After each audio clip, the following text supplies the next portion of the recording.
idealistically, so wanting it to be this creative environment. And instead I saw all these kind of power games being played and nobody talking about it, and it pissed me off. Something in Hollywood must have happened at some point in your life, and to the extent you're comfortable We've read your book. We've read your book. We know what that means.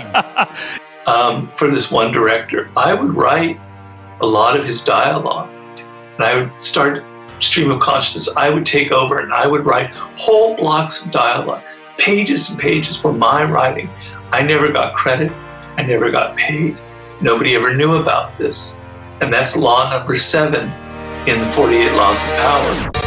If you believe we can change the narrative, if you believe we can change our communities, if you believe we can change the outcomes, then we can change the world. I'm Rob Richardson. Welcome to Disruption Now. So I am so excited. Welcome to Disruption Now. To all the fans out there listening, we're excited to bring you Robert Greene, one of my favorite authors of all time, actually my favorite author of all time. He is the author of the 48 Laws of Power, probably what he's best known for, but he's also the author of the 50th Law. He's the author of the 33 Strategies of War. He's the author of the Art of Seduction. He's the author of Mastery. And now his new book, The Laws of Human Nature. It's a great book. It'll transform your life. And he's going to talk about how transformative it is, and I'm so excited. But I want to read a line from this book.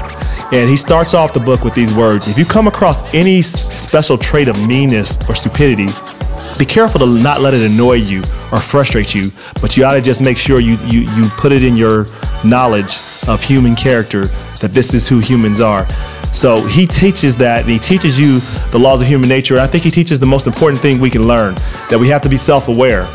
And self-awareness means understanding that you might think others are irrational, you might think others are dumb, you might think others are unreasonable, but guess what? You're probably that way too. And the first step to rationality, the first step to actually making good decisions, is actually understanding all the bad decisions and all the bad character natures that you may have yourself. That's what really sticks out to me with all his books. And then you can begin to observe all of the bad characteristics in others once you learn that you actually have these characteristics yourself. It's mind-blowing. It will transform how you think about things. It'll transform how you think about power. It will make you understand how things actually occur. So you don't have to be trapped or surprised by human nature when it catches you, because it will. Somebody's going to frustrate you. Some leader's going to lie to you. Someone's going to try to be jealous. Someone's going to do something that upsets you. And instead of actually reacting to these things in an emotional way, you can learn how to respond, how to get better. And that's what Robert Greene can teach you. And it's an honor to have him on the show. Robert Greene. Hi there. Hi. Nice to meet you. So look, we're honored to have you on this show. I got to tell you, I know everyone on this show, myself included, see you as a living mentor, kind of like you talk about in Mastery. And, your books, 48 Laws of Power, was the first book I was introduced to. And once I read that book, I said, I have to read everything this person has ever written in his life. So I went back and I did that. It inspired me. So I've actually read more of your books than any other author. And some people, when I recommend your book, and I know you've talked about this before, I recommend your books and they're like, well, they look at me strange. And Tunde's had the same experience. Like, they look at me like, are you some type of evil, crazy person? And I'm like, no. Just like you say, look, I look at this as a self-help book in two ways. One, I want to be aware of all the crazy people that are out there. And two, I want to be aware of my own craziness, right? Right. And I think your book has done that better for me than anyone else. So I don't know if that was your intent or purpose on why you wrote these books, but I can tell you that's what I got out of your books. And particularly, I can think of a situation where your book really helped save, I would think, my almost career in a way. And I'll tell it that, when you talk about this in both the 48 Laws of Power and the Laws of Human Nature, to watch out for these kind of like moral superiority people, these folks that just focus on wanting to how great they are, and that's their focus. And it reminded me of someone, I won't say the person's name, but it was I chaired a university, and there was a really high up person there. This will probably give it away anyway, but so be it. and this person was so good at making himself look good and he never wanted to talk about his pay, and he actually advertised that he would never, they didn't get a raise. Meanwhile, his whole staff was falling apart, and he would make everyone else look bad. He was a master passive aggressive, and he got off being like a moral superiority person and using that as power. And when I read that in your books, I said, that's him. That's what's going on. And it actually saved me in dealing with them, because it used to drive me crazy, and no one could figure it out. So I want to tell you thank you, and thank you for all that you've done. Because I get a lot of people who say, you know, why did you write that book? It's so evil. You're helping the Donald Trumps of this world, you know, become even better at what they do. And I try and tell them stories like you just told me, that, you know, it doesn't, they want to believe what they want to believe. They want to believe that I'm some evil Machiavellian character. But really, it's for people who suffer at the hands of these sharp, passive-aggressive types, so that you can be more aware of what's really going on. Because they're very tricky people. Yeah. No, I agree. Tunde. I don't know if I shared this with you, Robert, but I shared it with the guys. I've also had people, because I used to be a lot more naive, so I'd show myself a little bit more on the surface. So when I would meet people and they would say they had read the book, like 48 Laws at the time, I would get excited and hey, that's awesome. I read that book too. I love it. Da da da. And then it would come back to me through the grapevine. Hey, you know, so and so doesn't think they can trust you because you read that book. I heard that several times. And I thought to myself, well, that speaks more about them than it does about me, because they read the book too.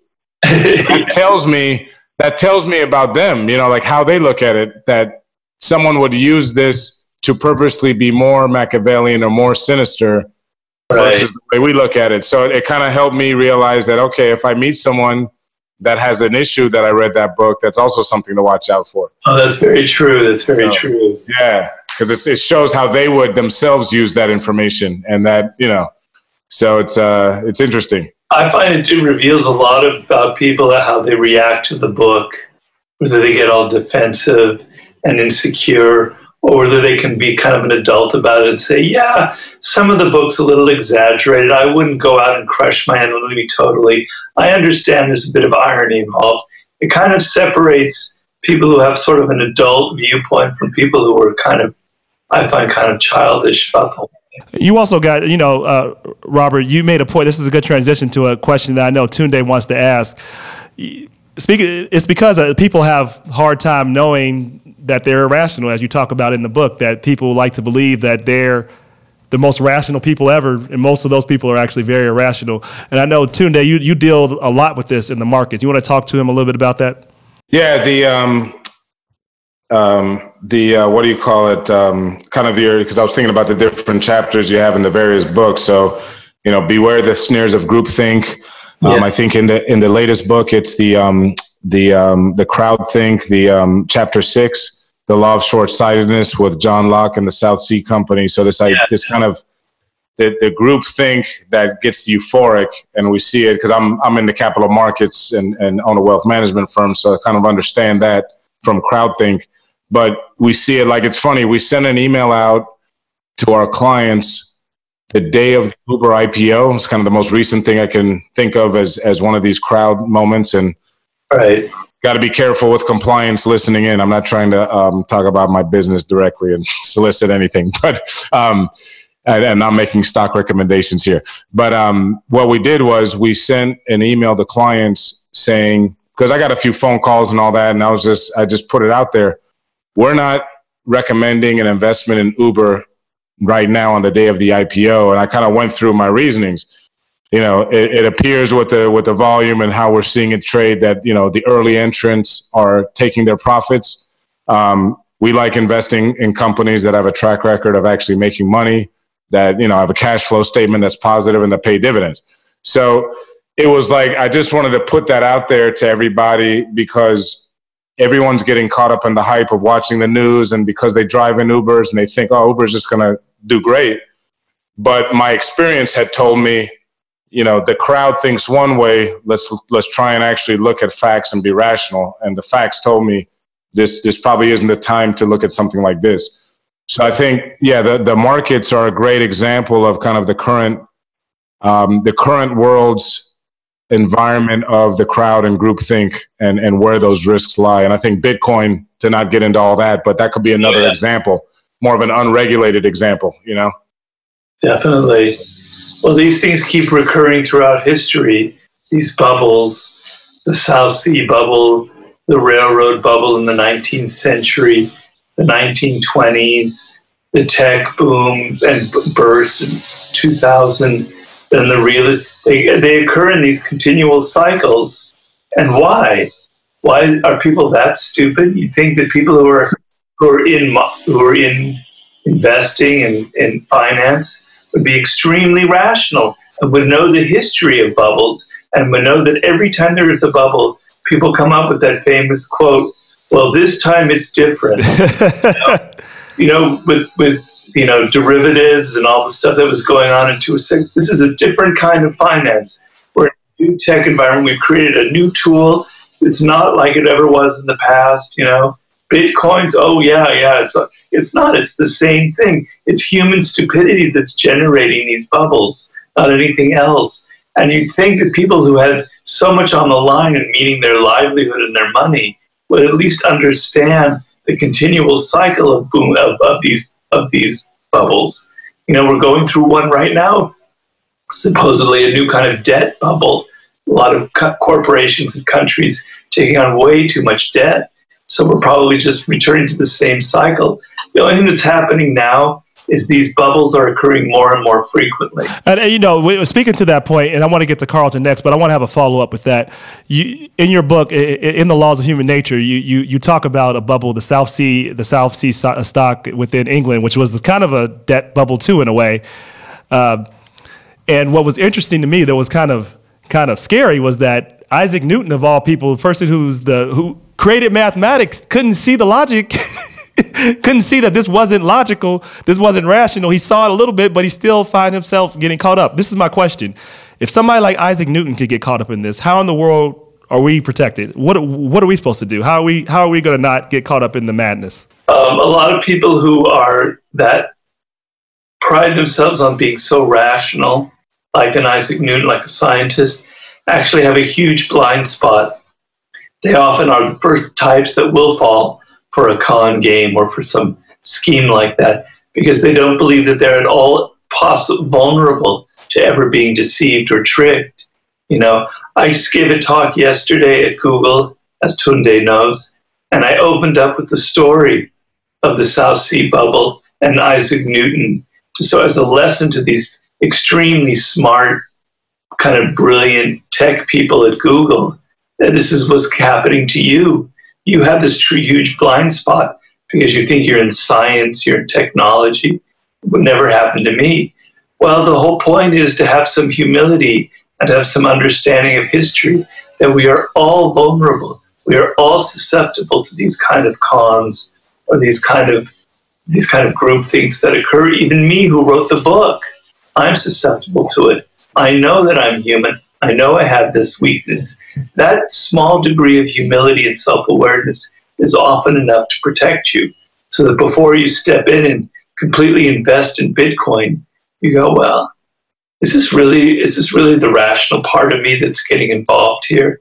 No, I know about the South Sea bubble. This is probably another South Sea bubble. That kind of awareness can actually keep you from falling into these traps. No, that's great. Carlton, I know you want to have a question.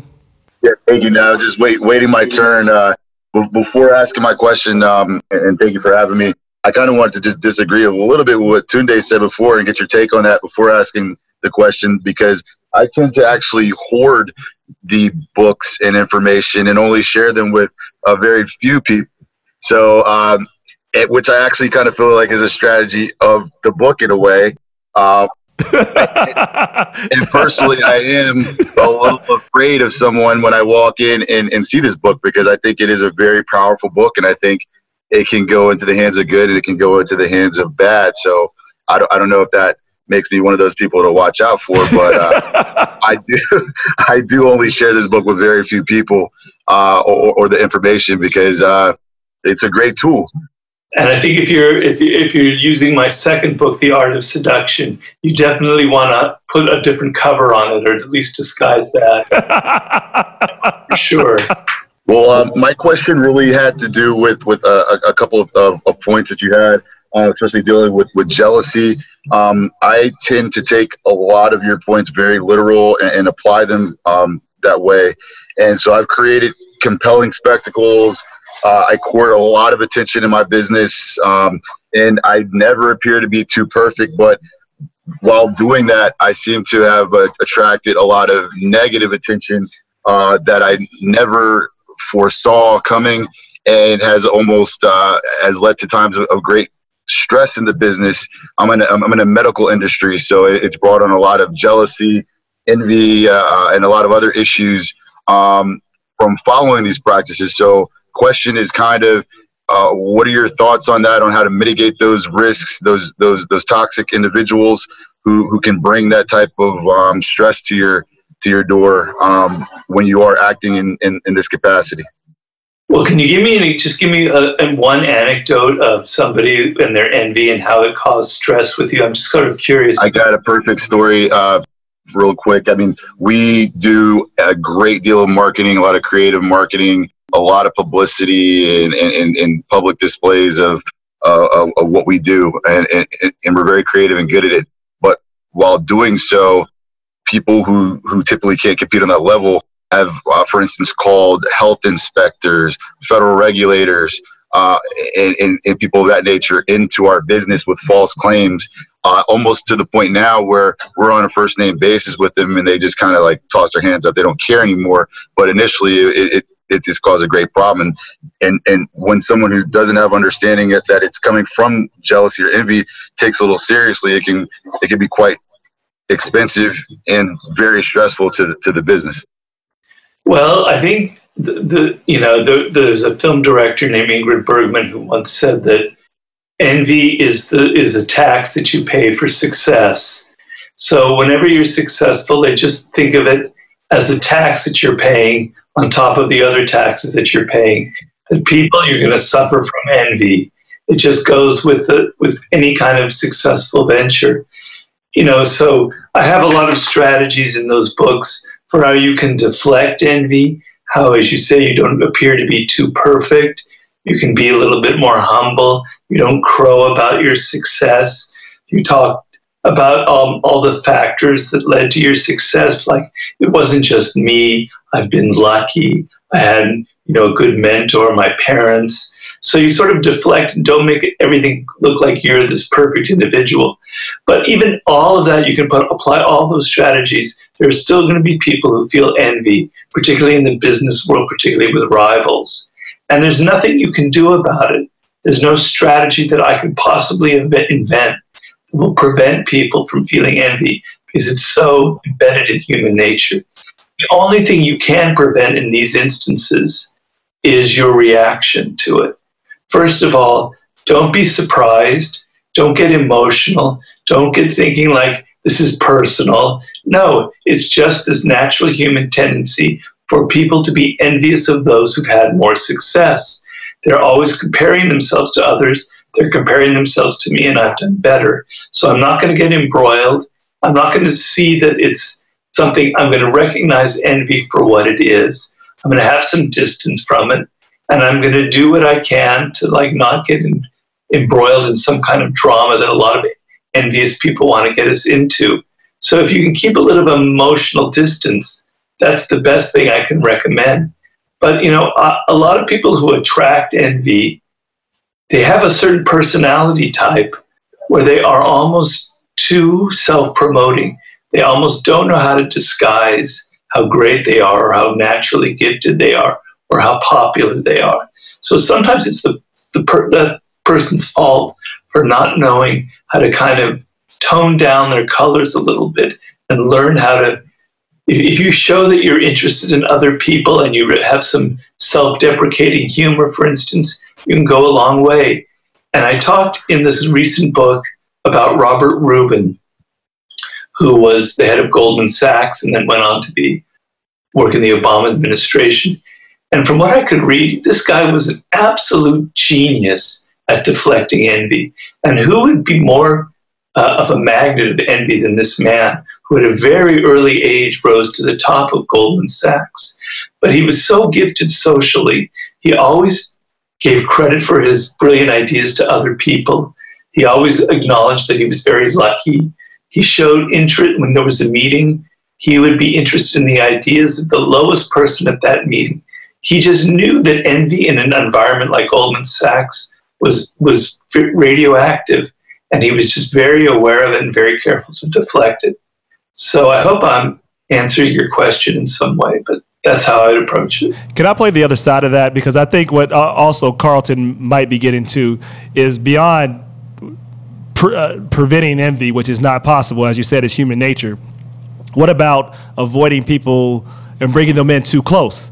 So, you know, you talked about the author of Frankenstein, Mary Shelley, and that she had somebody she brought around her that basically kind of ruined her life. Right. And she saw signs but didn't pay attention to those signs. Can you talk a little bit about that so people can learn? So I think that's the most important to guard against, right? Those type of toxic, envious people that you bring in close, because those are the ones that do the most damage. It's a very good point. A lot of things, you know, I make the point in the book that toxic people, and obviously envious types, are toxic or narcissists or passive aggressive. They don't go around with a neon sign saying, "I'm dangerous, watch out." They're very tricky. I wish they did. Huh? I wish they did. It'd be easier. I wish we all wish they did. But they've learned since childhood to actually present a much different front to the world so they can have friends, so they can get ahead in life. Because if they went around revealing how they're envious or passive aggressive, no one would come near them. So they're very, very tricky. And so the point is to be able to recognize these types in advance and not get ensnared in them. Now, there's a fine line between being aware and being paranoid. I'm never in favor of being paranoid. Most people are great.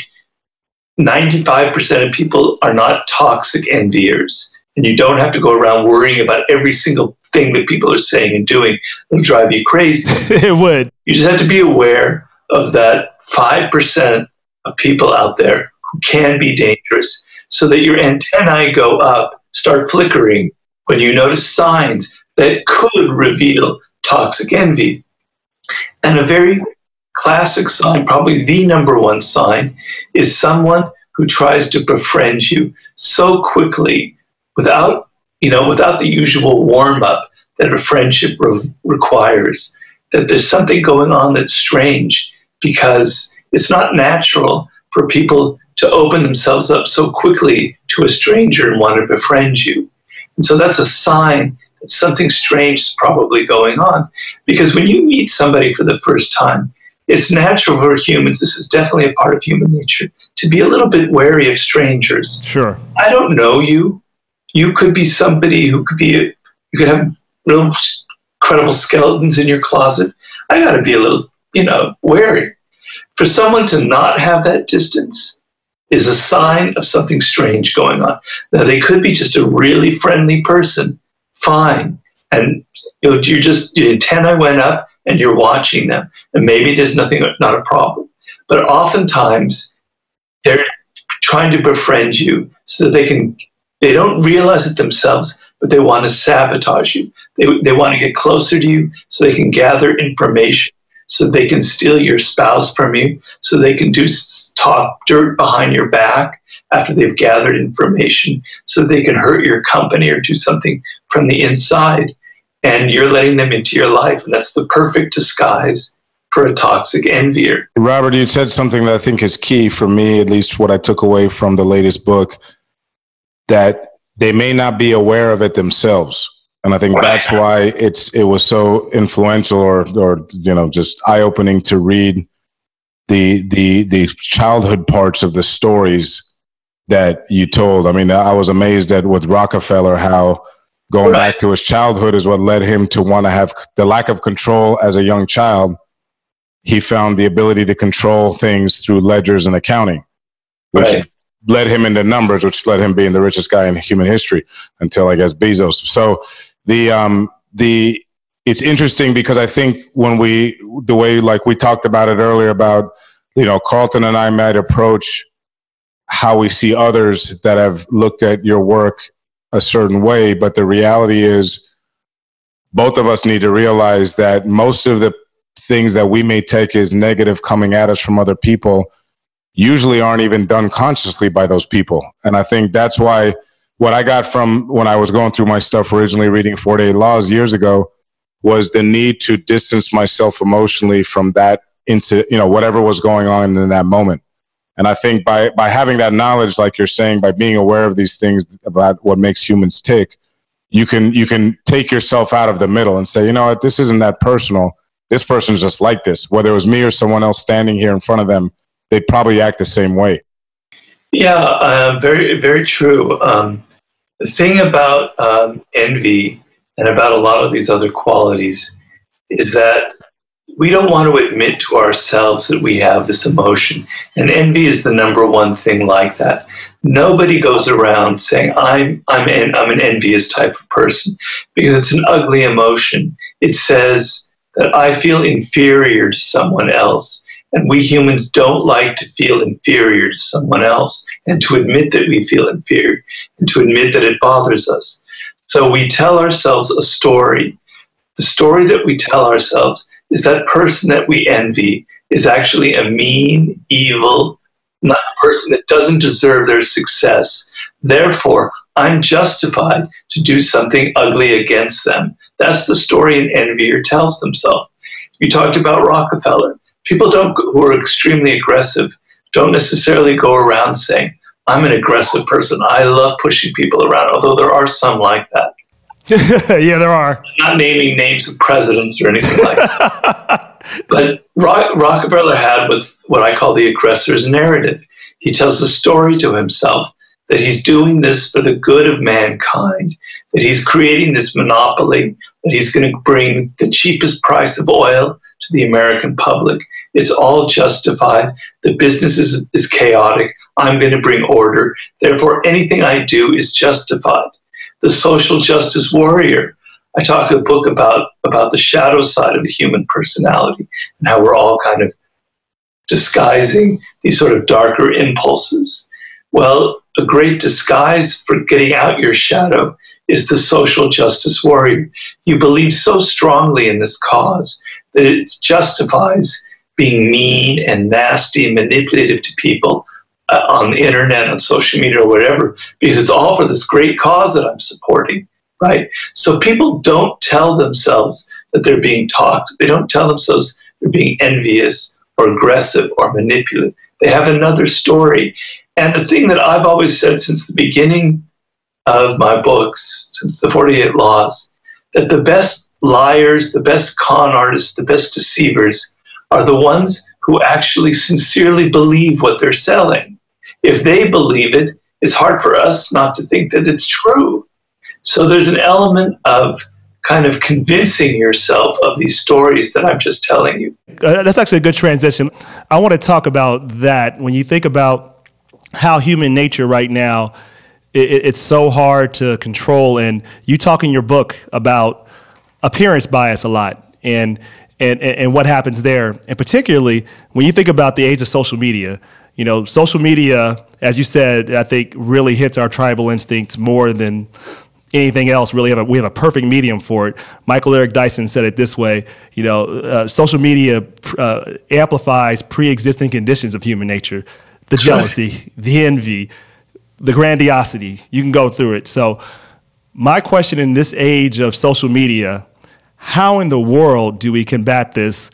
Not only from an individual basis, but from a more societal basis. How can we get to a place where we can use social media for a good purpose? Well, I don't know. If I had that answer, I'd be a billionaire right now. That would be, I don't believe in kind of like panaceas or in promoting ideas that aren't realistic or practical.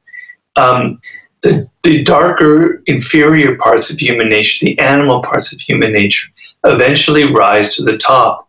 And so in social media, the trolls, the people who are experiencing all these negative emotions, the envy, the resentment at other people's success, on and on and on, they are naturally going to take over. It's like a garden. if you water it enough, the weeds will start sprouting up. And there's just more and more and more of them. The more you water, the more weeds. So it's inevitable that in an environment like that, the criminal types, the people who have their shadow side, who are trolls, who are whatever, they're going to necessarily take it over, because most people who are aggressive have more energy and have more skin in the game for pushing their agendas. Most of us who are mild-mannered, who don't really like being vicious or manipulative, when we get in a situation like that, we back off, we go away. And so they naturally are more aggressive, and they naturally tend to take over an environment like that. And, you know, what happened with social media was, if we can all remember back in the day, 12, 15 years ago when it was starting out, it was much different. Yeah, it was. That's right when I got to college, I remember. It seemed exciting. Like, here was a way to connect people together. And I remember there were all kinds of things built into, like, Amazon and Facebook that were actually great, where I could, like, literally get to know people in Los Angeles, in my area, that had a very particular taste like my taste, and I could make friends this way. It seemed exciting. And then what happened was, Facebook and Zuckerberg, they had to figure out a way to make money. They had to monetize this incredibly powerful tool. And so in trying to monetize it, they had to get rid of all of these kind of great social connecting functions, and they had to turn it into a money-making business.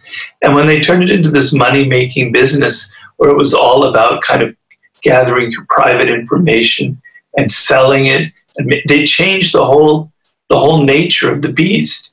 So a lot of that comes from the fact that these things that could be great social tools end up becoming a tool for creating a monopoly, for creating, you have shareholders, you've gone public, you have to show. Facebook for years didn't make a profit. So now they had to show a profit, and they felt tremendous pressure to sort of initiate all of these things and get rid of those kind of nice functions that it used to have. So it's almost the nature a little bit of a business like that it's going to morph into it. So my question that I always wonder is, how could somebody have designed a social media site like Facebook where it didn't have to make millions and billions of dollars and show a huge quarterly profit in order to keep running, but that could have some of the nice connecting aspects that social media used to have, and where it wasn't this sort of garden full of trolls and full of all the negative people? I don't know how you would design it, because human nature keeps intervening. If you have an answer, please share it, because I don't really know. I don't know. I don't have an answer, but I do have an observation. It's that, so I had a friend I grew up with, and we just caught up literally a few days ago. And we couldn't be more opposites in terms of our political views at this point. And he's actually gone way off in terms of his perspective from where I used to know him. And so he became this way, and I kind of let him know, because he's getting a lot of information from social media. I didn't attack his point of view, but I kind of walked through how he had the belief, and he came to realize that the information he has is being regurgitated to him, because it's what Facebook, right, social media, his groups, they see his friends and they say, this is what you want to see, so we're going to give you the information over and over and over and over again, and it's confirming that. So I think we're going to have to try to create some other type of system that allows us to engage different points of view. I mean, that's really part of why we had this podcast. I mean, we've had people on that have different points of view, and we got to be willing to have the debate. I don't know if I have the answer, but that's my hope, that we can use this platform to actually get people to come outside of their perspectives, and let's actually have debates, and let's talk about each other. Let's talk to each other, not talk about each other, I should say, and have the debates. And hopefully there's a platform for that. I'm hopeful, but I don't know. I mean, I'm rather nervous to see what's happening right now, not only in our country, but really all across the world. Yeah, we're seeing a very heated environment where people are becoming more and more emotional, more tribal. But the thing is, if you read history, and I've talked about it in the book, these things go in cycles. So if we do want to feel a degree of hope, I think that at some point people are going to get a little tired of how much time they spend on social media. and how and realize that it's programming them. And they're going to revolt against this. Probably a younger generation coming up. I don't really know. I don't have children myself. But that's one thing that does make me hopeful, that eventually people are going to realize that we can't live like this. We're going to destroy the planet. We're going to destroy each other. They're sick of all the negative emotions. They're sick of how it appeals to the lowest part of our nature. And they want and create something else, because it has to come from the bottom up. It can't be Robert Greene or the President of the United States preaching and telling people, this is what we need to do. We need to be polite. It has to come from the bottom up. People have to change their consciousness and want something different. I agree. I have James, one of our other co-hosts, James Keys. Wow, another person. We got another person. Yes, and wow. Yes, and he has a quick question. It's the last new person, I promise. James. Oh no, there's about 6 guys also waiting to jump in also. Oh wow. No, I'm joking. Good evening, Mr. Greene. I'm James Keys. I'm an intellectual property attorney down in Miami. Oh, nice. I'm down not too far from TUNDE. In your book, The Laws of Human Nature, one area that really spoke to me was chapter 8 about, change your circumstances by changing your attitude. Right. Growing up, my parents always, taught me, your attitude determines your altitude. And like that's it, your attitude is something you can control and is going to dictate, so much about your life, your day to day, and your long term. Right.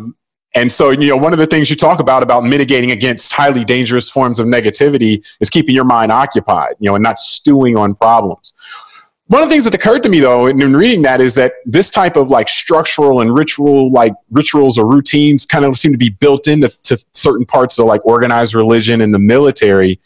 And like those are on the group level where, there's things that if you look now and say, well, why are they doing these things, these menial things, or these things that just these rituals and things like that. But you can kind of see how it keeps people's minds occupied and allows them to move in a group.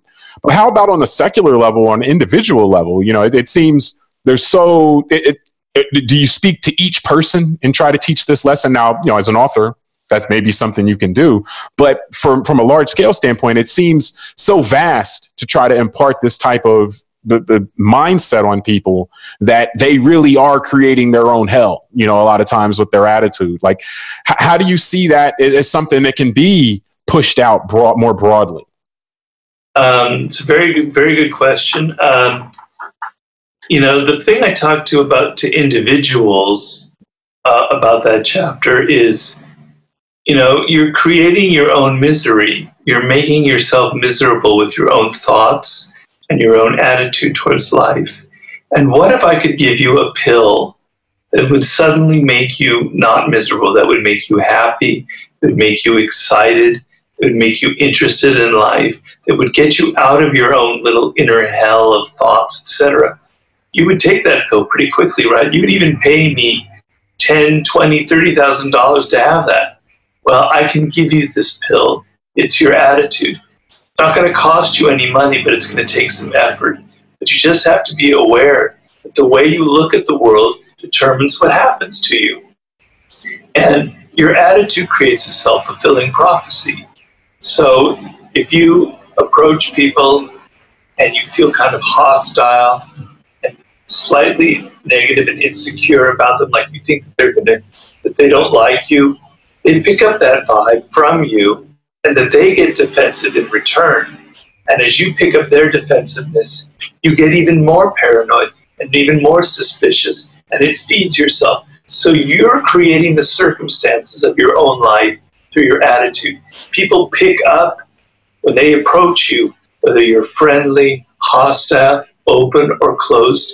So you're emitting this attitude, and it's creating a response. And you're not aware of this. It happens a lot in marriages where people are constantly bickering.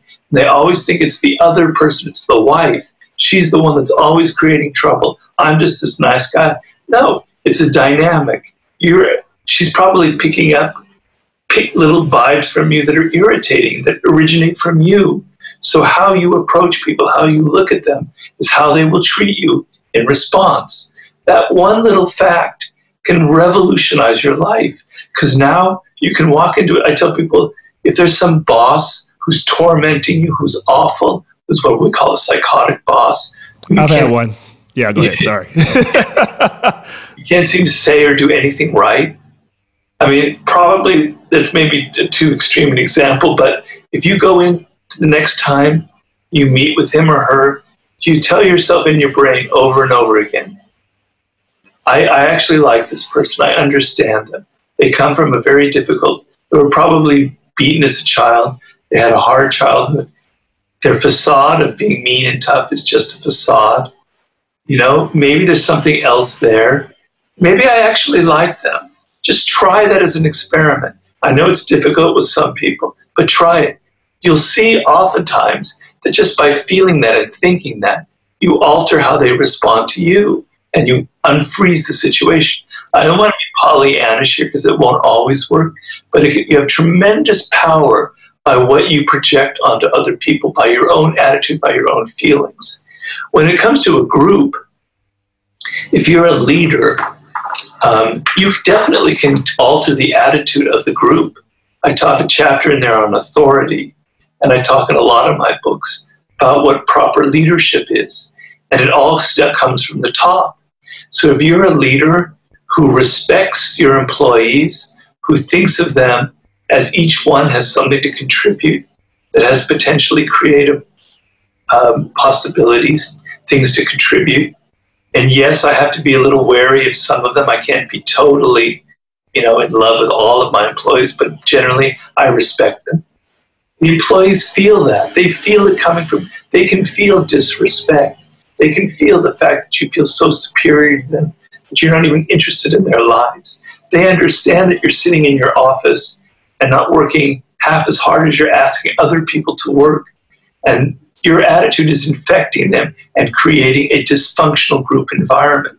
And it all comes from the top. They sense your attitude. If your attitude is respectful and empathetic, and you treat people relatively equally, you don't play favorites, that will change the esprit de corps, and it will elevate the group attitude and the group mood. So that would be my answer to your question. No, that's great. I'll tell you now. I work on patents, so if you do come up with that pill that changes everybody's mind, then make sure you give me a call. I'll make us all rich. It's chapter 8 in my new book. Exactly. But you know what? If you gave people some pill and chapter 8, I bet you it would work even better, because they say, "Oh yeah, the pill's really work." You give them a water pill. Hey, oh, it's working. Just because that's how strong the mind is. What if I created an app that would change your attitude? Would that work as well? Hey, let's talk. Yeah. Speaking about this chapter of the book, I believe, Robert, it's the chapter where you had the leader. I can't remember the guy's name, but it was when everybody was out to sea and everybody was going to die. Almost everybody would have died, except absent this guy's leadership. And I think that's and I want people to get this book, because that actually helped me understand the perspective of leadership. My father always told me about, because he's a leader in the labor movement, and said how important it is for you to understand the emotions that you're reflecting off to others, if you understand the emotions of others in order to know how to lead. And I haven't really started to appreciate that until recently. But talk a little bit about that chapter, just highlight it, because I think it speaks. There's so much about that chapter that can speak towards what real leadership looks like and what a real leader does. Which chapter are you referring to? Not that chapter, but the situation where... Oh, the Shackleton story? Yes, the Shackleton story, that's it. Well, basically, it's a great story. It's in literature of leadership, in universities, etc. It's like one of the most important stories. He's considered the icon of great leadership, is Shackleton. And basically, he was an explorer, an English explorer, who had explored the South Pole and Antarctica. And he decided to lead an expedition of the first group of men who would cross the entire continent on foot. And he set out with 27 men on a boat called the Endurance in 1914. Everything was planned really well. But then at one point, the ship became trapped in an ice floe, and it couldn't move. And because it was stationary, it started taking on water, and slowly the ship was sinking. And so he had to have all the sailors abandon the ship, all 27. He took the little lifeboats that were on it onto this ice floe. But basically now the ship sunk. He had to forget the expedition, and he was facing almost certain death, because here they were trapped on this sort of floating ice floe, which was large but was getting smaller and smaller. And they were about to head into winter, in which there was no daylight. The conditions would be horrible. He had no radios to signal for help. They were running out of supplies. Where were they going to get food? But more important, as somebody who had led expeditions, he knew that the greatest danger was the spirit of the men. As they started feeling negative, if they started bickering, as they started doubting, they would destroy themselves from within. It was an impossible situation to get out of. But this man was an actual genius when it came to human nature. So he understood that he had to be very rational. He couldn't get emotional. He had to make a series of very important decisions. Number one, when to abandon the ice floe and get on the little ships, little lifeboats they had, to go somewhere else, and who knows where else they would go. He had to know, how to keep the men entertained, how to keep their spirits up. He had to know on and on all these series of decisions. And if he was emotional, if he let his emotions get to him, if he started panicking, it would be the end of them. So he understood that, and he calmed himself down every day. He learned to sort of step back and rethink his ideas. He dealt with each individual man on the expedition as an individual. He got inside to the carpenter. He spoke about carpentry. He understood his mindset. To the photographer who was on board, who was more of an artist, he knew how to talk to him in a different language. He knew the weaknesses of each person and how to make sure that this didn't turn into something else. He knew which group of men to put in which tents that the malcontents wouldn't spread. He was so sensitive to each individual spirit that, he could control them much better in a larger sense. He knew that they had a dark side, that these men had lots of, they were sailors, adventurers, they were cooped on this little ice floe. They were going to go crazy. So he organized these soccer games on the ice with an improvised soccer ball where they could get competitive and hit each other and get mean and let it all out in a game. And he let them get drunk every couple of weeks and have a festival and be as raunchy as they wanted to sort of vent some of these emotions.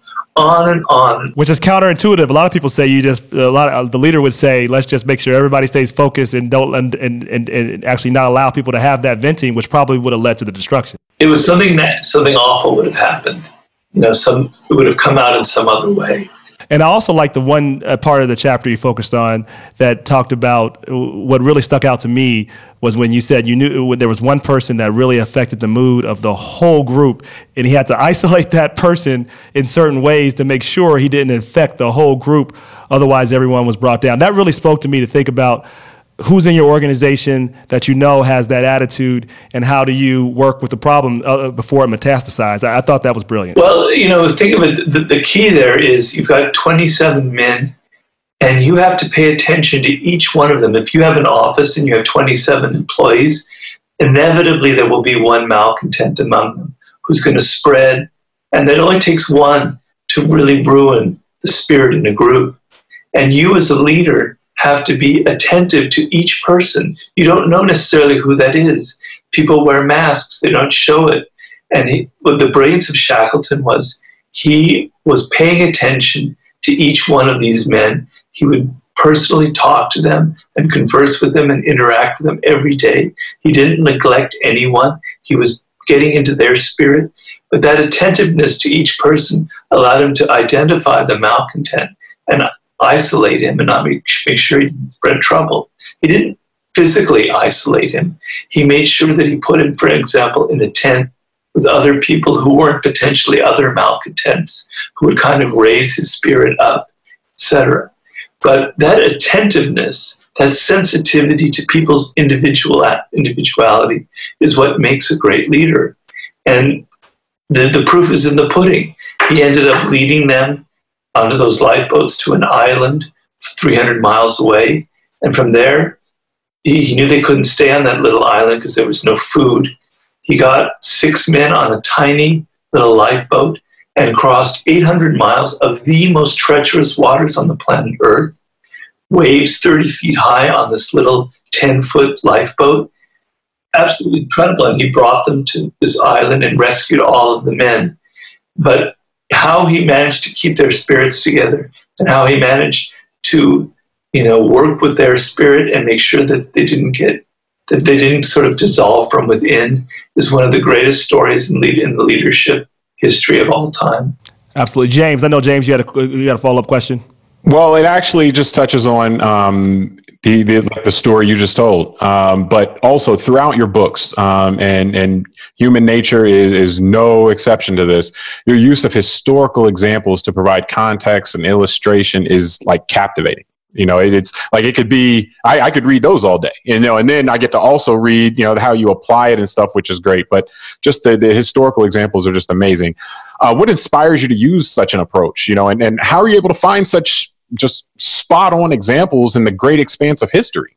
Well, it's a lot of work, a lot of effort and energy. And it's kind of, after 6 years of doing it, it kind of completely exhausted me.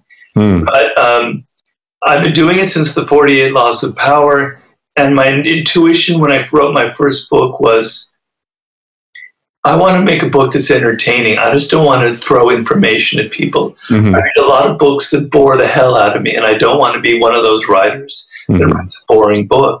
And stories, if you tell the story well, it's impossible to bore your audience. You tell it in a way where you kind of lure them in by not telling them where you're headed. There's going to be a surprise, a twist at the end. I'm going to tell you the lesson to be learned, and it's not necessarily what you think. The people you think are the people being conned in the game end up being the con artists. That's from the 48 Laws. So I'm going to surprise you. And by doing that, I lure the reader in slowly into my way of thinking, into my world. And so now you're ready to consume a 600-page book with a lot of information, but it doesn't weigh you down because I'm trying continually to entertain you and tell you stories. And stories are what keep the mind engaged. And I tell writers a lot of times, that's what you're missing in your book. You're not paying attention to how the human attention span works. People are tuning it. So many books I read by chapter 4, I'm already tuning it out because they just keep repeating the same information. They don't know how to entertain. So what I do is, I look for stories that have drama to them. And, I have a background in film and theater, so I kind of have a sense of what's dramatic, of where a good story could be, of where there's a human element where everybody can relate to. It's got to be something that everybody can relate to in some way. It could be a story of King Louis XIV, but on some human level, we can all relate to it. So I find those stories, and then if there's somebody famous, like a Napoleon Bonaparte, or Mary Shelley, as we talked about earlier, the woman who wrote Frankenstein.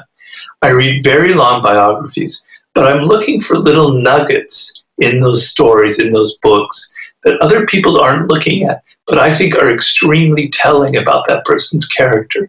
So that I'm going to surprise you. So one of the characters in the Laws of Human Nature that I talk about is Richard Nixon.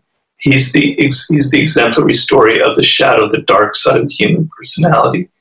And I was reading a very interesting biography of him, and it said that as a little boy, 3 years old, Nixon cried and cried and cried and cried more than any other baby they had ever seen. The mother didn't know how to make him shut up, and the father hated him because of it. Even the mother got irritated with him. I think, what does that say about Richard Nixon? What does that say about the man who became our president, who had all of these vulnerabilities, these wounds from his childhood that he had to cover up with this kind of macho front and this kind of paranoia about everybody? It showed that there was this little baby inside of him who had never been loved enough, who had never been held enough. And so I never read that in all my, nobody really had emphasized that. So I look for nuggets that reveal people's character, that nobody's really talking about. Well, mission accomplished for sure. Yeah, you did a great job. It works exactly how you intended. No, absolutely. So I want to ask kind of a follow up to that. So you bring up historical examples better than anybody I've ever read, frankly. But what motivated you in particular? What inspired you? And if you could think about a personal story or two about what inspired you to write The Laws of Human Nature and the 48 Laws of Power. I've heard you say in other interviews that you write out of anger sometimes. So that tells me something in Hollywood must have happened at some point in your life. And to the extent you're comfortable We've read your book. We've read your book. We know what that means. So I know that, every story comes from some personal motivation and personal experience, I am sure. So what motivated you in general to write the book? And if you could think about any personal experiences that if there's one or two that just sparked it, like, my God, people need to know about this and I need to make sure people understand this lesson. Well, I had gone into working in Hollywood after having many different jobs with a lot of idealism, youthful idealism. This was going to be a great place for me to express myself. I could be creative. I could be a screenwriter. I come from Los Angeles, etc. And slowly I realized that it's not what my ideals were. It was an extremely Machiavellian environment, a very power-laden environment where people didn't so much pretend, but they acted as if all that mattered was creating a great movie. But in truth, it was really about their ego and about having power. And nobody was writing about this. And so, I worked for a film director, and he was not a bad person. He was a typical Hollywood director. And I saw him do some maneuvers that were actually quite nasty in looking back. He started out as a writer, and he wanted to direct his first film, but the producer didn't think he was experienced enough to direct this film. And so the man I was working for, he came up with this very clever strategy. He pretended to agree with the producer, and he said, all right, let me go find the right director first, or together we'll find the right director. And he purposefully found someone who he knew could not pull it off. He looked on paper to be potential to be the director, but he knew his character, he knew who he was, and he knew that it wasn't a slam dunk, but that 75% sure this guy would fail because he didn't have the character to take the pressure on. And also, the guy I knew was going to be applying some pressure. So he deliberately hired somebody he knew would fail, and would fail probably early on. And it happened. It happened in pre-production before the film ever got off, in the casting. And so this guy, the producer, had to come in and fire him. And then this guy, at the last minute, man I worked for, had to come in and rescue to become the director, which had been his goal all along. But in the process, he played it brilliantly, and I had to admire it and clap at how well he played it. But in the process, he kind of destroyed this other man's reputation, who I'm not positive about it because I haven't done the research, but I don't think he ever totally recovered. I don't think he directed another film. And then personally, for this one director, I would write a lot of his dialogue. He was a very intuitive man. He wrote everything on these yellow legal pads. And then suddenly he'd get blocked, and I would start stream of consciousness. I would take over, and I would write whole blocks of dialogue. Pages and pages were my writing. I never got credit. I never got paid. Nobody ever knew about this. And that's law number 7 in the 48 Laws of Power. Always let other people do the work, but always take the credit. That had been played on me. But it's a typical thing in Hollywood or in media, where people, the researchers, the joke writers, Bill Maher doesn't write his own jokes. He has a team of people writing his jokes. You never see that.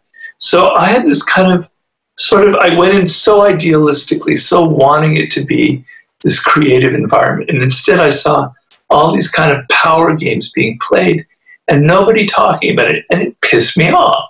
It pissed me off that there was this rampant hypocrisy, that people think of all of these liberal-minded Hollywood directors and producers. They're always in the best causes. And I saw behind closed doors, how mean-spirited, how they could be true assholes when the door is closed, how poorly they often treated their employees. And I wanted to expose the kind of power environment that I witnessed. And it isn't just Hollywood. It's the music industry. It's politics. It's academia. It's the medical world. It's every world. But Hollywood was kind of like a microcosm for me. No, that's very, very, very interesting. You know, you often say, you know, people, you said this in the book, people bring the character they have to the position they occupy or the religion they practice. A person can be a Christian or a progressive liberal and still be a tyrant at heart. Ooh, that one was like, I could tell that was coming from a place of power and anger and and that was just such a powerful line. When I thought about that, I just said, whoa, that is a mind blown type of line. But it's true. I mean, it's true. It's not Christianity that's a problem. Christianity is a wonderful religion, and there are wonderful people who are Christians, but there are also bad Christians. There are also people who get into that religion and they use it for very dark purposes. We've seen it throughout history. And so it's not the religion itself, but it's what people bring to it. So you could be, you know, a social justice warrior. You could be in favor of the greatest cause for humanity, but personally, you're not. You're not like that at all. Yep. And that happens over and over again. Because, you know, you say, I heard Ta-Nehisi Coates said this, if you've read any of his books, he has a line where he talks about, you know, people that did really bad things, but they held themselves out to be good people. In order to do evil, one has convinced themselves they're doing good. So everyone, and you say that in your book, that everyone has this self-opinion that I'm good, I'm rational, I'm autonomous, and we want to all believe that. Right. But the truth is, people that probably have that certainty belief probably aren't any of those things. At least that's what I gathered from your book. Well, if you're a true saint, if you're Mahatma Gandhi or Mother Teresa, you don't need to broadcast it. Part of being a saint is you don't have an ego. You don't feel the need to go on social media and proclaim to the world, look at all the great things I'm doing. The best forms of charity, of altruism, is where the other person doesn't even know that you're doing it.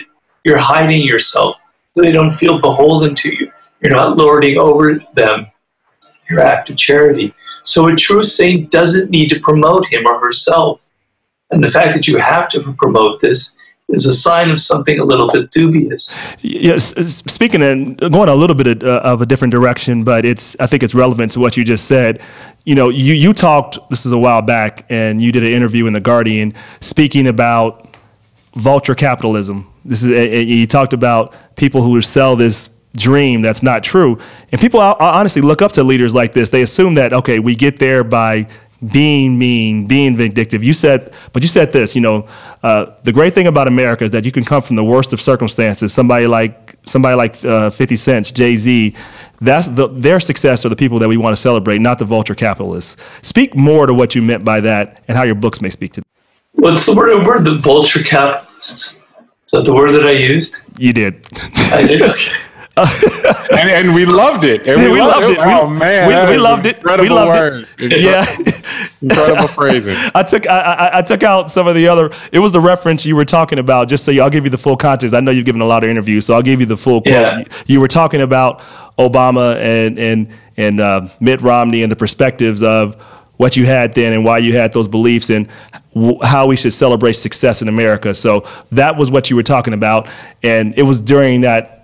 It was in that conversation that you brought that up. So just so you know the whole context. Well, I don't know if I'm going to completely answer exactly what you want here, but I'm always attracted to people's stories of people who kind of came from the worst circumstances and were able to raise themselves up. Because consider that, you know, we talk about attitude. What happens to you in life is definitely going to affect your attitude. And if from very early on, nothing but negative stuff is being told to you about who you are, about the environment that you live in, you're going to internalize that. And people who overcome that, who've dealt with a lot of crap from very early on, who manage to salvage their soul and part of who they are and sort of their spirit, I think that's the greatest success story that I can imagine. Now, you might not think of 50 Cent in those terms, but I know him, I met him, I hung around with him. I met his grandmother. I know his where he grew up. I would spend time. I didn't live there, but I spent time in the streets where he grew up in Southside Queens. This was an extremely brutal environment. There is no logical reason why someone like that shouldn't be dead by now. In fact, everybody he knew growing up, most of them were either in prison or dead. And, you know, a lot of what he did early on is a bit unsavory. He was selling crack cocaine. Let's call it what it is. But it was his only way of survival. He came from terrible circumstances. His mother she had him when she was like 16. She was murdered when he was 8 years old. So he was basically orphaned to his grandparents, who had to raise like 18 other kids in a small house. He grew up in the crack epidemic, and, you know, everything was against him. Yet he salvaged something about himself. He salvaged a sense of discipline, a sense of belief in himself. He kept his soul together. He credits his mother because he says that his mother was a very aggressive, ambitious woman.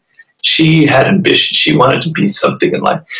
She was a drug dealer herself, but she wanted to get the hell out of it, and she wanted to protect him from that. He internalized that, and that saved his life. What a remarkable story that he was able, even after he had been shot and nearly died, to pick himself up after hardship, the worst kind of circumstance. These are amazing stories. And in Mastery, I have my favorite story of all of Zora Neale Hurston, who became a great novelist. And actually, she's an amazing novelist. And this woman came from an environment where it was not even remotely possible for her ever to achieve that. No Black woman had ever written a novel that ever made any kind of money that went, you know, that was actually commissioned and paid money to write.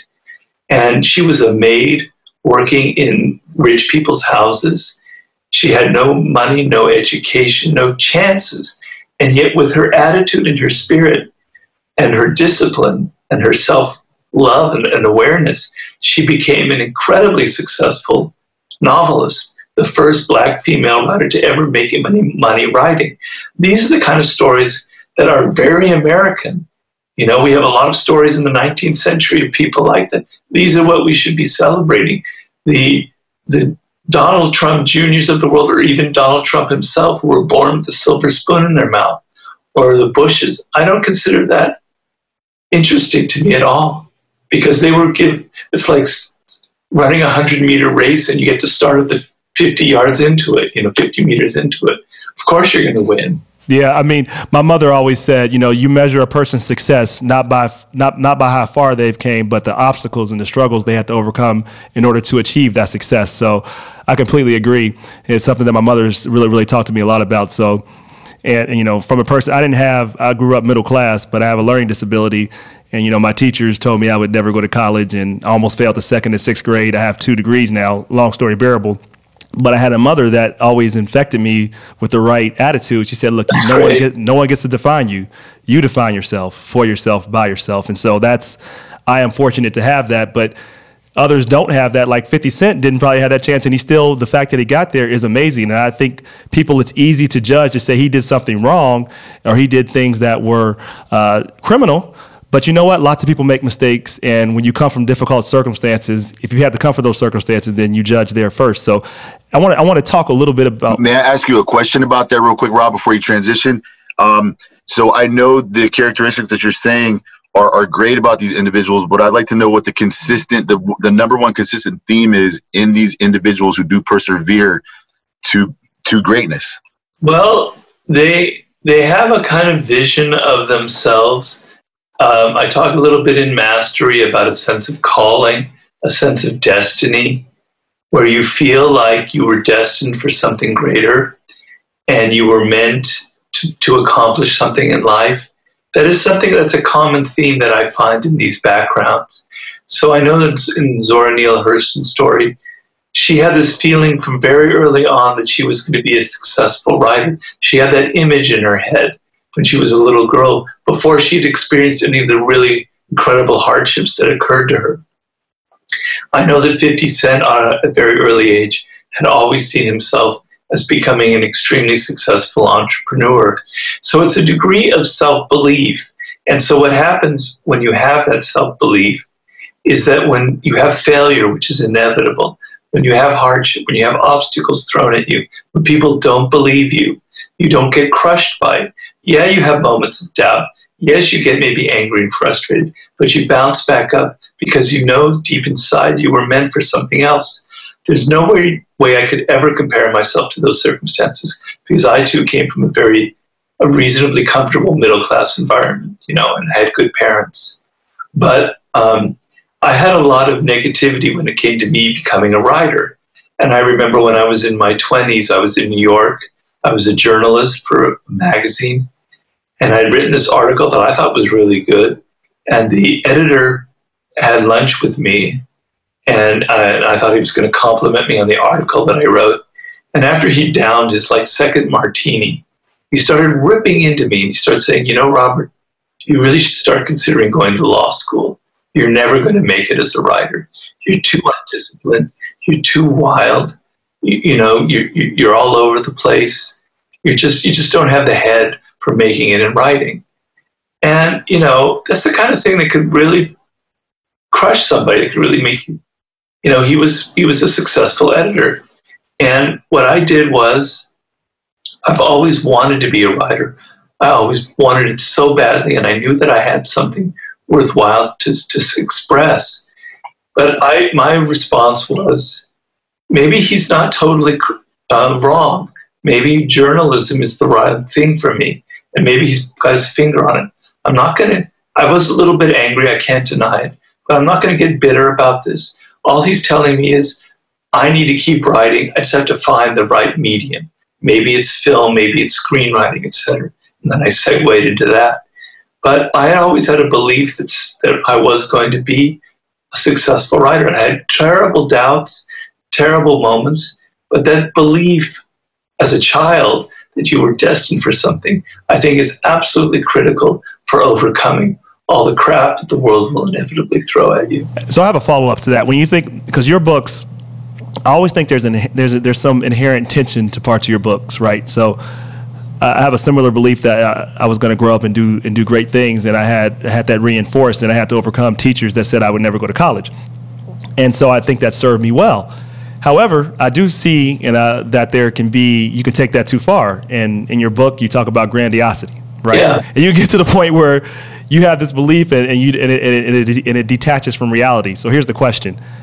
How do you figure out how to manage that appropriately so you don't do what you talk about in some of the other in parts of these books where you go overboard and ruin everything you've been working for because you've now lost reality, focusing on how great you believe that you are? Does my question make sense? Very much so. Very much so. Well, I make the point I'm thinking 4 of my 6 books that success is very dangerous. That success is often your worst enemy, because it goes to your head and you believe you have the golden touch and you believe that you were destined for great things.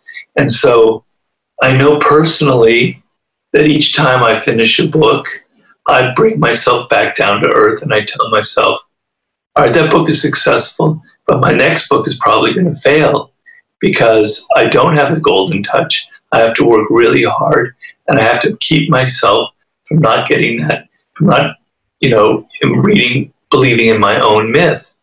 And I think it's what separates people who have a short career from a long career. So nothing is more of a narcotic than the hip-hop world when 50 was still starting out, when I was getting involved with a lot of hip-hop artists. Right. You have people like 50 who came from very poor backgrounds, and suddenly they're on top of the world. They've got $10 million.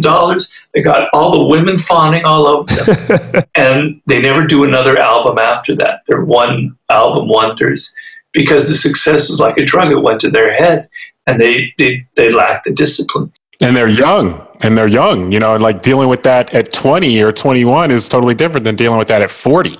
Exactly. Well, you're right. If I had my success when I was basically 36, 37, and if I had it when I was 21, I don't know what would have happened to me. I probably would have ruined myself. Very true. I feel the same way.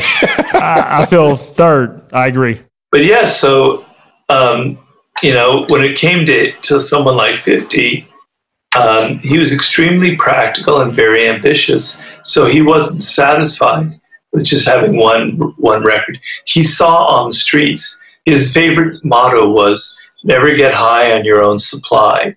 So don't smoke the drugs that you're dealing. He never touched drugs. That was actually Biggie too, but go ahead. He got that from Biggie, but go ahead. Oh, he did? Yes. Oh, I'm sorry. No, that's okay. That's okay. I didn't know that. Okay. Oh, no. Biggie rapped it. 50 lived by it. That's true. Yeah, exactly.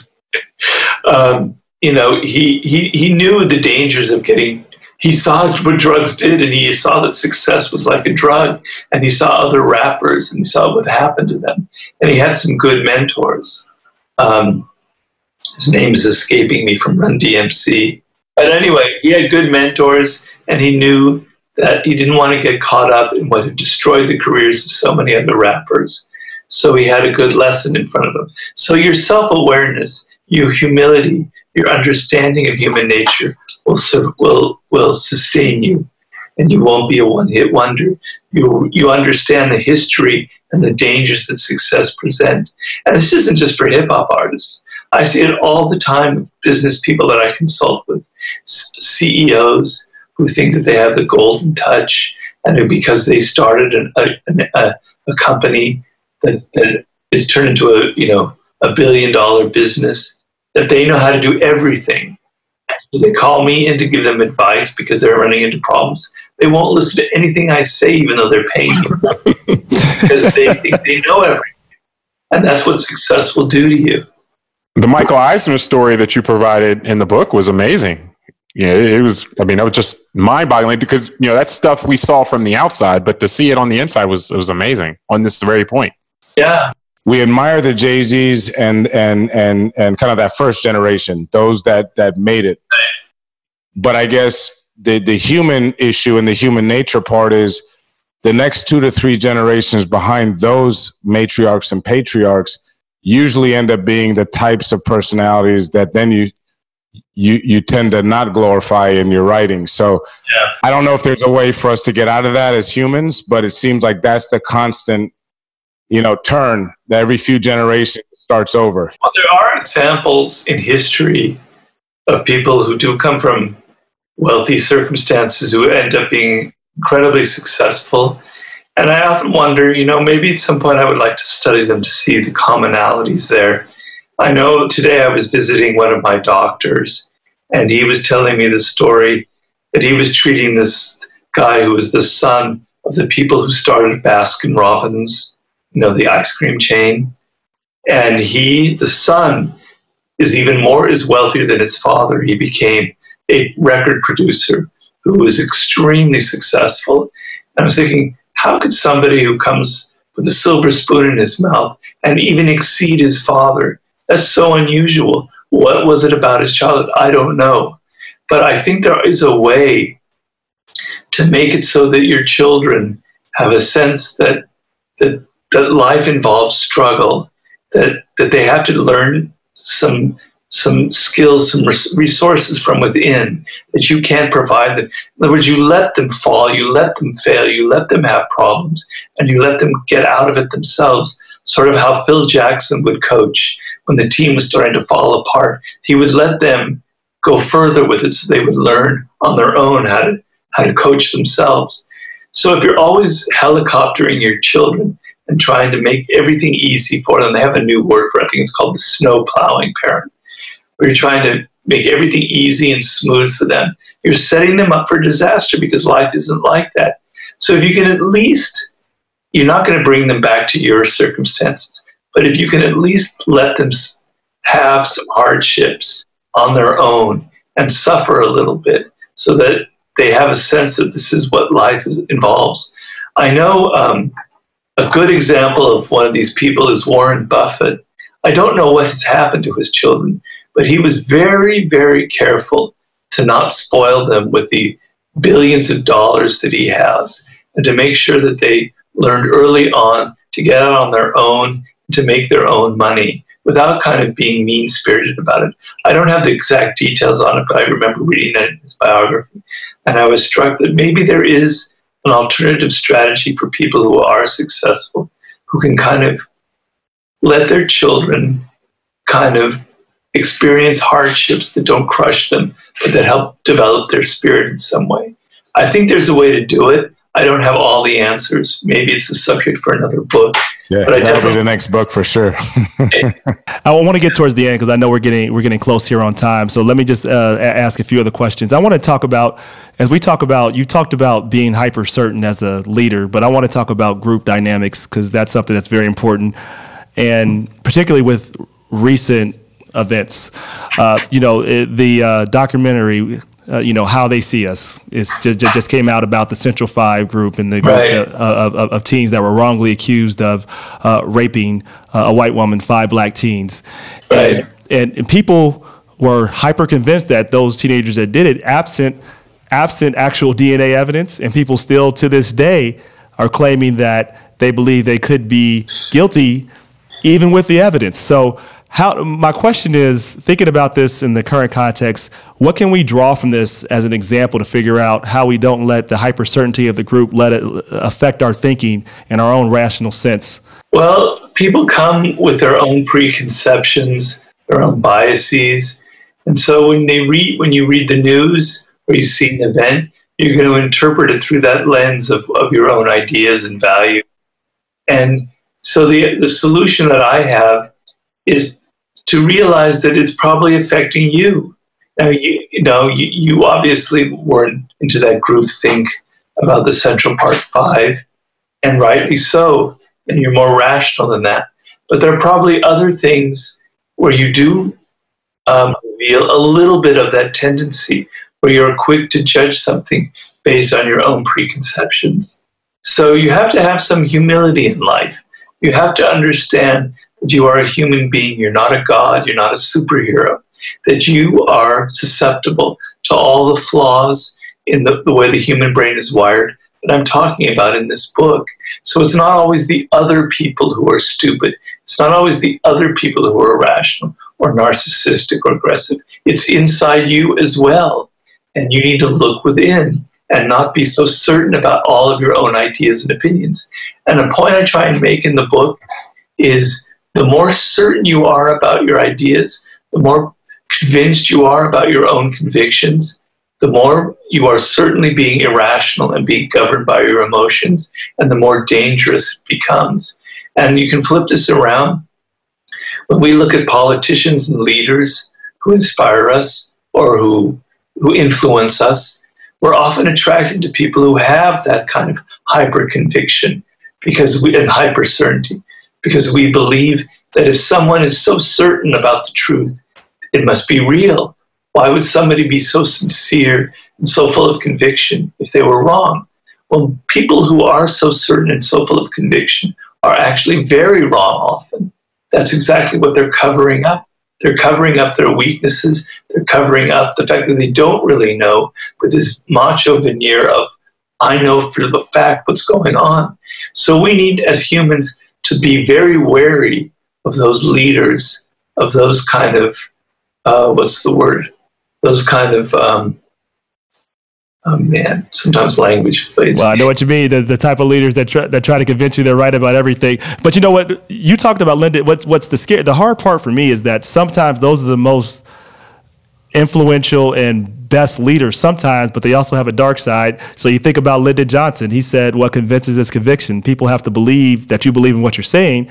And of course, he was able to pass the 1964 Civil Rights Act, 1965 Civil Rights Act.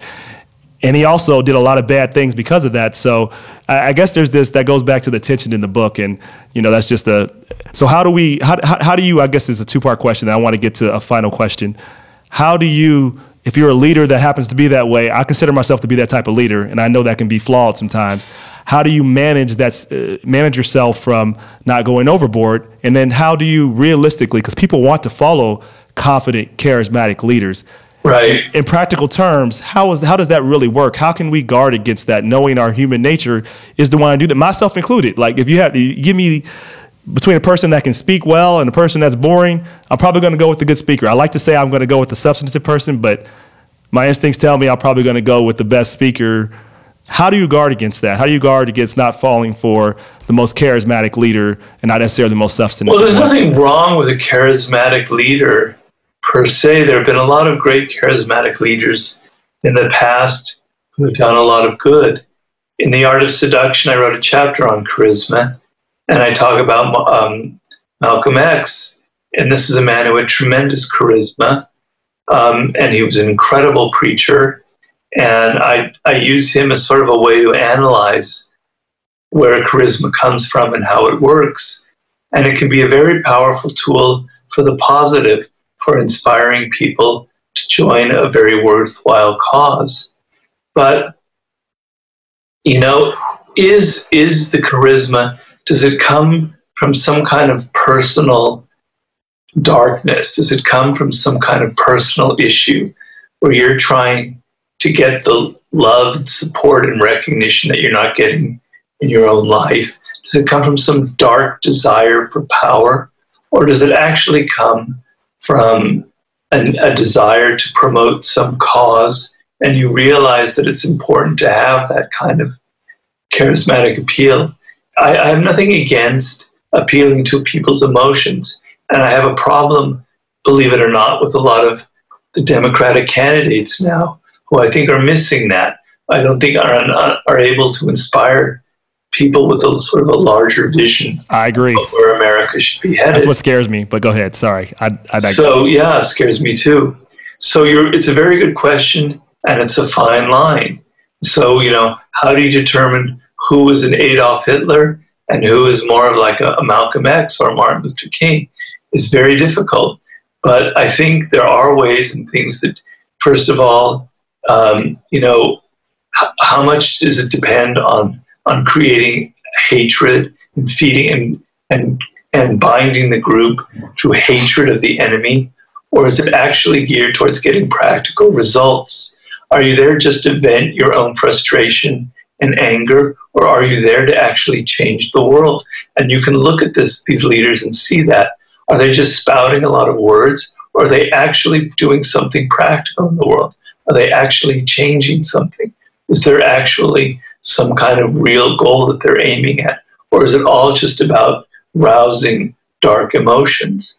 So I think there are ways in looking at people's rhetoric and looking at their track record to distinguish the charismatics from the demagogues. That was the word I was looking for earlier. Demagogues. Okay. Yes. Yes. It's. Thank you. You know, I have a final two questions that I want to just think about your legacy. First question: if you had a billboard that summarized your beliefs and what you stand for, what would that billboard say and why? Wow. Well, you know, I've written books. I don't know what the actual. I'm a very long-winded person, as you can tell. That's okay. So my billboard would probably be 5,000 words.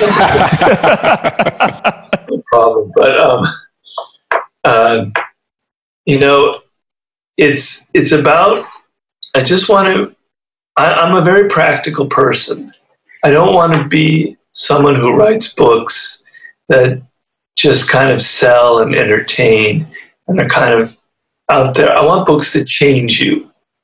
And I could be being grandiose myself, which is very possible. But I want this book to change how you look at the world.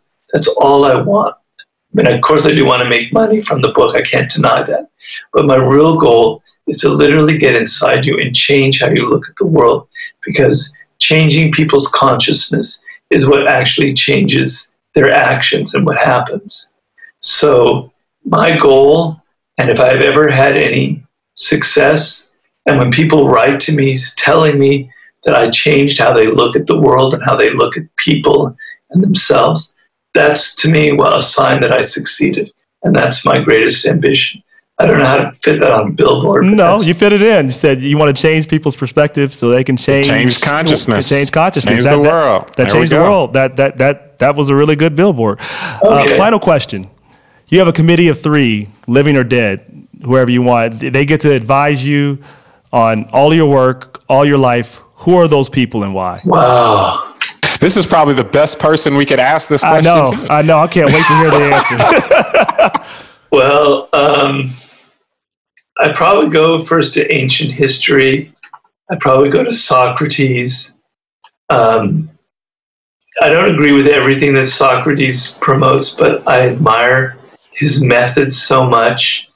And his idea was that you need to teach people their ignorance. You need to show them that they don't understand anything. He said the origin of all wisdom is to know that you don't know anything. And therefore you're excited to learn. And you're like a child and you have wonder. And so I would like to have that man in my life, engaging me in a dialogue, taking me apart, taking my ideas apart through a dialectical method, and showing me that I'm actually not nearly as smart as I am, and that I need to rethink a lot of it. He'd be top on the list. I don't mean to trumpet this, but I've been meditating for many years, and I practice a form of Zen Buddhism. And it's really grounded me and really helped me because I had a recent health setback and things. It's been very hard to kind of deal mentally with these things. And so I'm thinking of some of my favorite Zen masters in history. And I'm not talking about Phil Jackson. I'm talking about Japanese Zen masters in history, like I've written about in Mastery, a guy named Hakui. Because I don't have any of these masters in my life.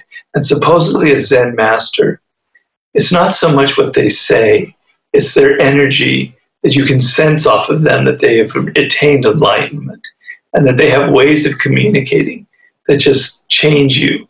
And I've been searching for someone like that alive now, and I've gone to Zen classes.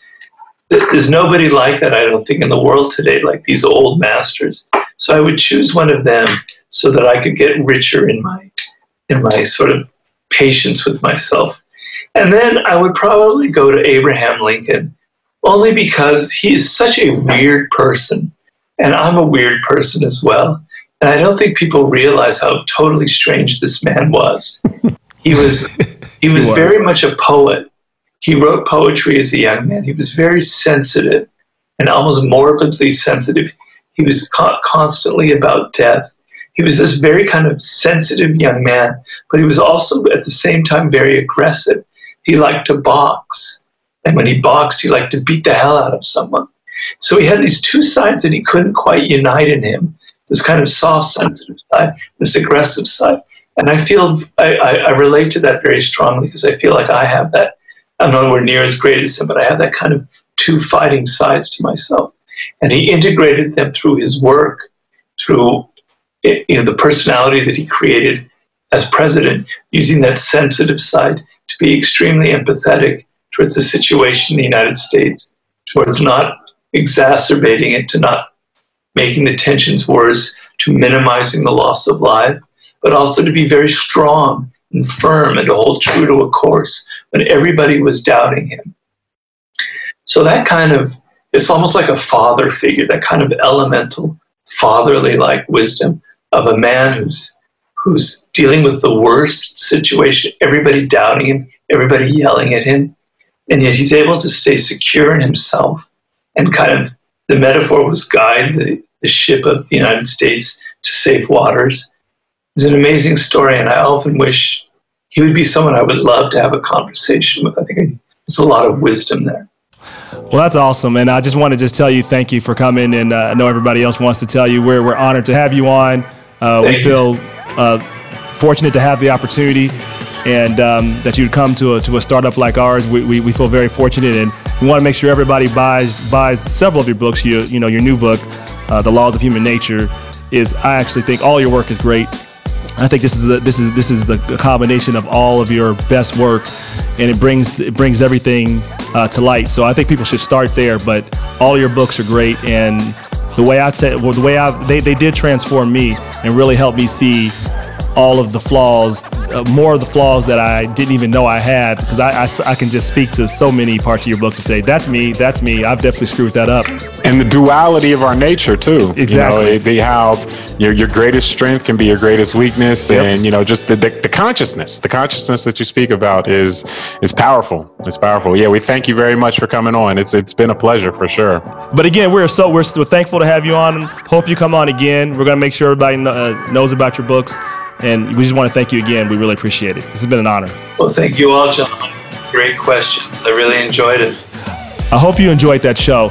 And if you want to get more exclusive content, if you want to be able to ask authors questions in advance, if you want to hear the things that I talk about, make sure you sign up for Woke Wednesdays. We're going to talk about the most woke things that are going on this week. You're going to get articles that we're going to summarize for you.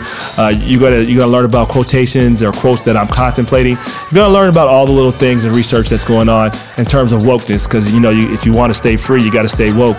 Eternal vigilance is the price of freedom, and we want to make sure you have all the information. So to do that, you need to sign up for our email list. Go on disruptionnow.com. You can get to Woke Wednesdays, and we'll make sure you get that content. Again, disruptionnow.com. Look forward to seeing you next time.